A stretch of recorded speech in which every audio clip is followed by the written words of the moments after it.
Join me as I explore the exciting world of model railways with behind-the-scenes features, step-by-step tutorials, interviews, videos, reviews, and much, much more. I'm Dawn Quest and I love building model railways. Hi everyone. Well, the great British hobby is alive and well. That's according to a new survey which says having a hobby keeps our minds busy, reduces stress, and overall just makes us happier people. The survey by Hornby Hobbies found that 9 in 10 of us Brits have a hobby, with most of us having a surprising 5. And while hobbies include everything from gardening to going to the gym, around a fifth of us are taking up more creative hobbies like baking or knitting or, you guessed it, railway modelling.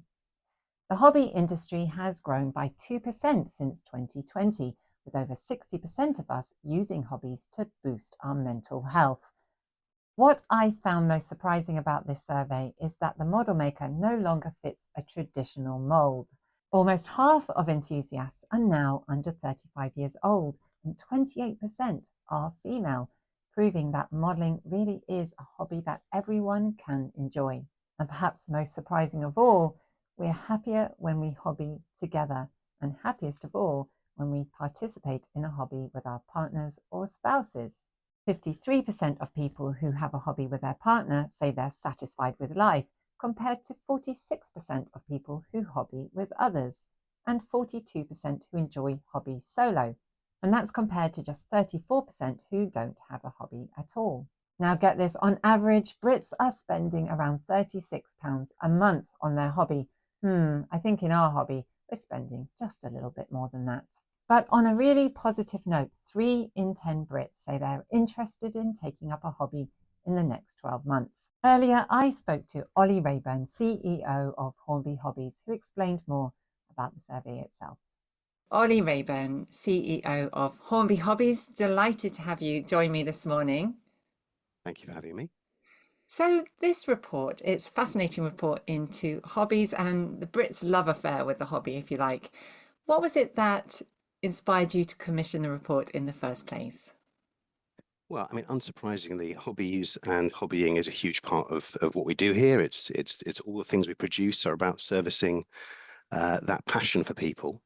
And we have had a very, very long-held belief that hobbying is not only hugely popular, but also very, very good for you. There's loads and loads of obvious benefits around creativity and concentration and community, but we haven't really had any real empirical evidence of this scale for a while. So we commissioned a report, spoke to a large number of people. We spoke to 2,000 people in April and May of this year. And importantly, that 2,000 people was a nationally representative sample. So if anyone doesn't know what that means, it enables us to extrapolate up the results to the whole of the UK with statistical confidence. So although we spoke to 2,000 adults 18 to 64, it really represents the views and the behaviours of about 40 million people in the UK. So some big numbers and some really encouraging stuff. And were there any surprises for you that came out of the results? There were actually. I mean, if I start with the things that weren't surprising, because I guess it gives some context to what was surprising. It wasn't surprising that those who are engaged in hobbies are enormously engaged. People are very, very passionate about hobbies, and also hobbies encompasses a huge range of things. It's everything from kind of hiking and walking and yoga and gym, all the way down to the stuff that we're kind of most interested in terms of modeling and hands-on creative activities. So people who are engaged are very engaged. But what was most, I guess, surprising, interesting, and encouraging is there's a huge number of people who aren't currently engaged who are very interested in becoming engaged in hobbying. So at the moment, I think about 5% of the UK population are involved in some kind of modelling and hobbying activity, but 25% have said that they're really interested in starting this year. So that's, again, if you think about 40 million adults, 25% is about 10 million people. So this is a significant thing, and that was a lovely thing to hear, actually. And talking about those people who are interested in taking up a hobby, Mm. obviously we're very, very busy people, lots of demands on our time and energy and finances. What do you think will attract them into any one specific hobby? Mm. I think if we take a step back, obviously, the pandemic was a very, very difficult time for lots and lots of people. There was all sorts of sort of terrible outcomes and activities around that. But one of the things that it did do is it gave people an opportunity to kind of find things to do to occupy themselves when the things they normally did weren't available. And lots of people came into hobbying during the pandemic, all sorts of hobbying, knitting and baking and cooking and of course, modeling. And I think during that period, what's clear from the research we've done is that people have identified and recognized there are enormous benefits from focusing on something. We live in an incredibly stressful, fast-paced world with a million messages coming at all times. And people talk about hobbying as being a kind of active meditation, where you kind of slow down and you focus and you create, and this idea of creating things, again, is a really, building and creating is a kind of a natural kind of human instinct. We're millions of years ago, the people who built things were the heroes of the village. So, people, I think, get a lot of value and benefit and pleasure from participating in activities that leave something lasting.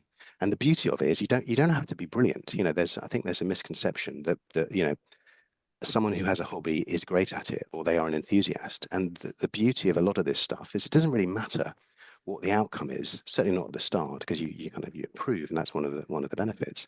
But it's just the fact that you're doing something and learning a new skill and focusing. And a lot of these hobbies, and I know obviously you're very much into model railway. There's a huge community of people who share that passion and enthusiasm.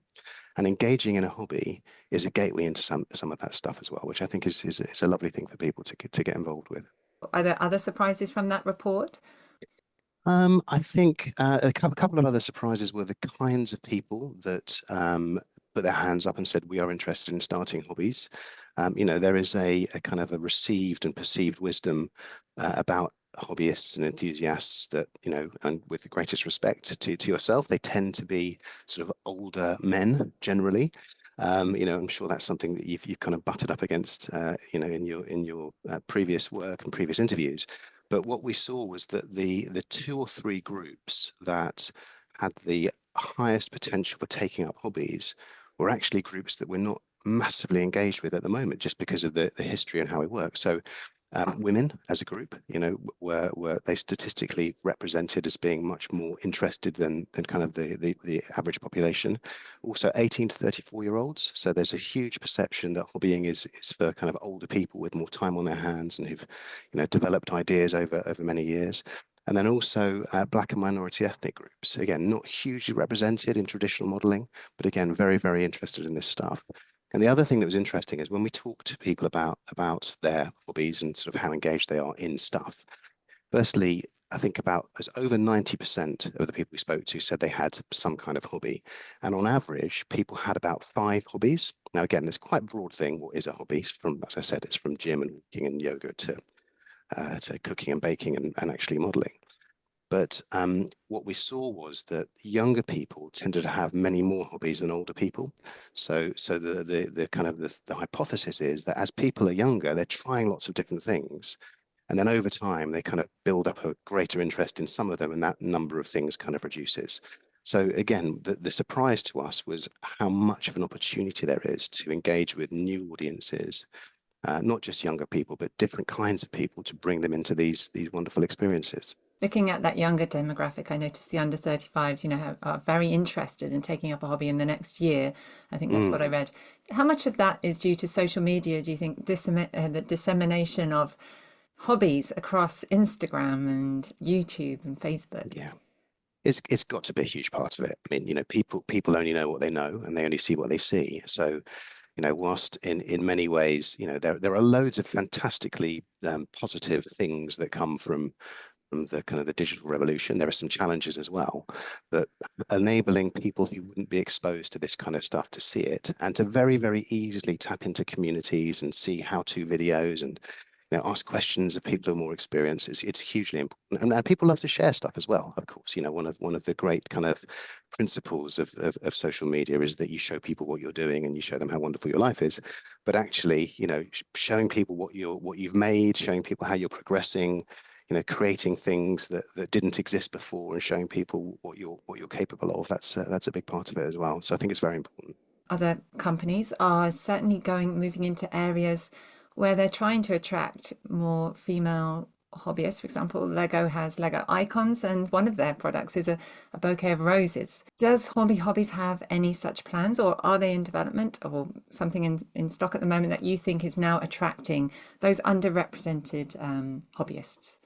Yeah, I mean, look, absolutely, we are definitely developing those sorts of things. One of the other pieces of research we did concurrently to this was very specifically about ethics.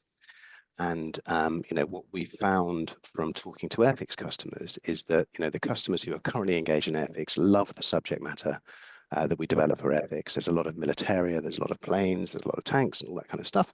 And historically, that's kind of been the meat and veg of what Airfix has been about. When we talk to people about potential areas of interest, you mentioned Lego, the kind of things that they're looking at, architecture, botanicals, those sorts of things. Those are things that will help us attract new customers to the hobby. So it wouldn't be a surprise. I can't give away any trade secrets, but it wouldn't be a surprise to you that we're certainly developing product and subject matter into areas that are going to be more attractive to newer customers. But I should say, however, really, really importantly, our existing customers are critically important to us. So this isn't about, either or. This is about and.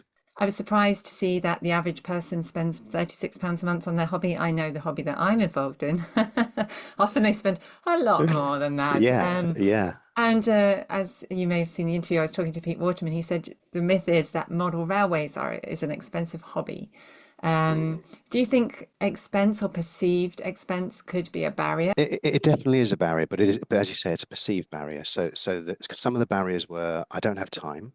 I think it's going to be too complicated. I don't know how to start, and it's too expensive. Now, all of those things, there is an element of truth. You can spend a huge amount of money on these things. They can take up a huge amount of time. They can be very complicated, but equally, there are things that you can do that are not that expensive. There's things you can do that don't take too much time, and things you can do that aren't that complicated. We have a huge range of products. I don't want to make this an ad about Hornby Hobbies, but we have a huge range of products from, entry level stuff, Epic starter sets, 10, £12, up to, the high-end locomotives at over £300. But there's everything in between.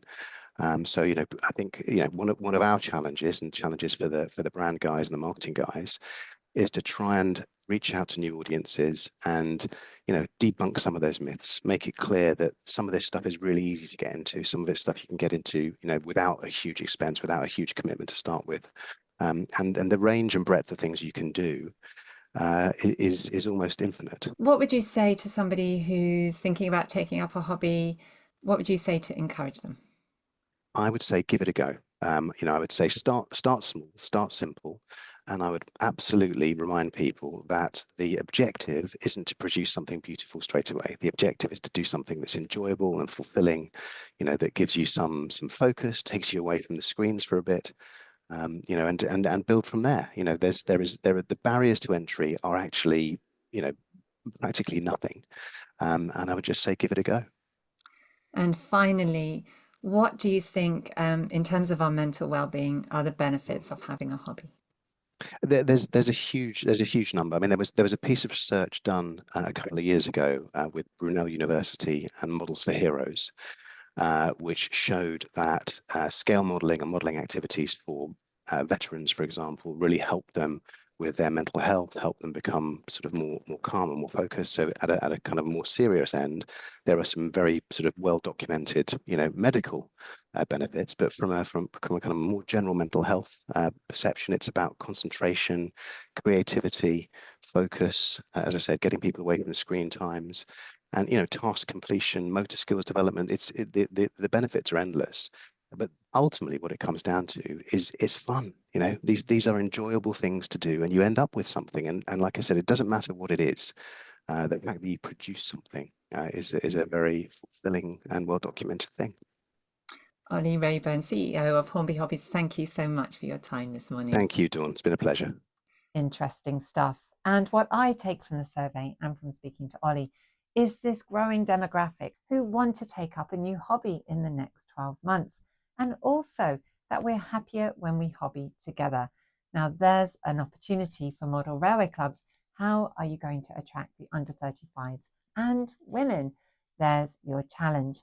Also, I love the fact that we're happier when we hobby together, when we hobby with our partners and spouses. So if you're into model railways and you're not sure if your other half is, why not have a chat, get them involved, because the results don't lie. We're happier when we hobby with our partners and spouses.